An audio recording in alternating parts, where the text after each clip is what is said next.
They said she died that night, but nobody ever explained why the footsteps came back.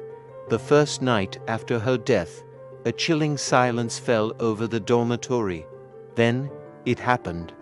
The old school bell, rusted and unused for years, began to ring slowly, methodically, without anyone touching it.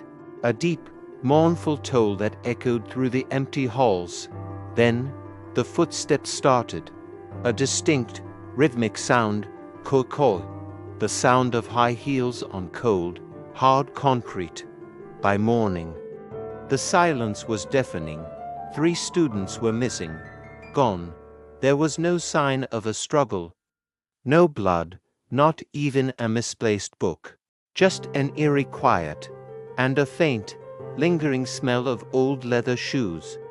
She was back, and she was angry. But she didn't follow everyone. That's the part of the story most people get wrong. It wasn't a blind rage. Some students would feel a cold gust of wind rush past them in the corridor. The sound of her heels just a whisper that faded as quickly as it came. It was as if she already knew exactly who she was looking for. Her revenge wasn't random. It was a list. It was personal. The teachers were the first to truly feel her wrath.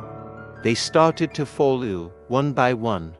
The history teacher, Mr. Adwale, who always shouted at students, lost his voice.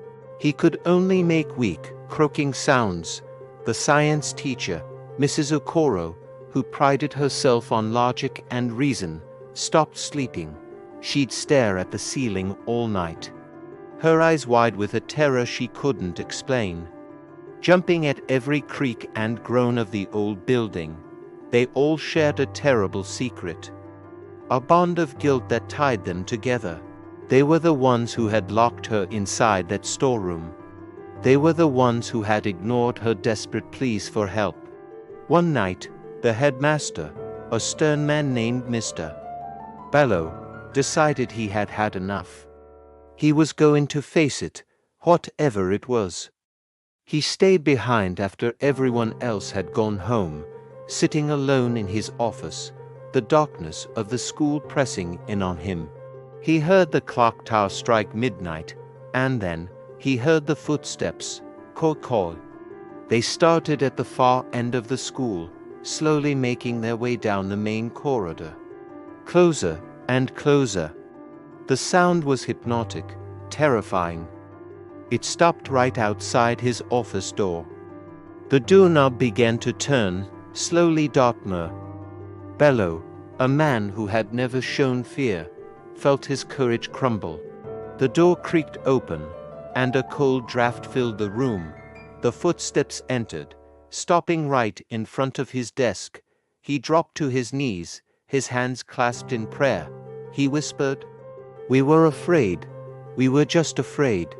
We didn't mean for you to die. We didn't mean to kill you." That was the last time anyone saw Mr. Bello.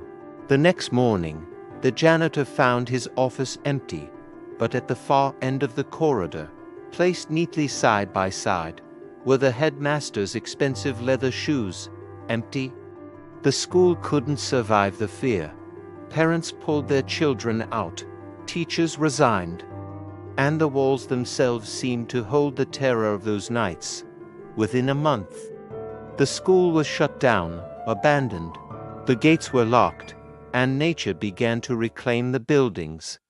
Weeds grew through the cracks in the pavement where she had walked, and the classrooms fell into dusty ruin. For years, the legend of Madame Courcoy became just that, a ghost story told around campfires, a warning to misbehaving children. But you can't bury a story like this. Years later, a new, modern school was built. A place with bright, colorful walls, new uniforms, and the promise of a fresh start. It was built on the very same land. They tore down the old buildings, but they couldn't tear down the memory. Different students, different teachers, different uniforms, but the same sound. Soon, the whispers started again. A late-night study session ending in terror. A student walking back to the dorm alone, hearing a faint clicking sound behind them. Call.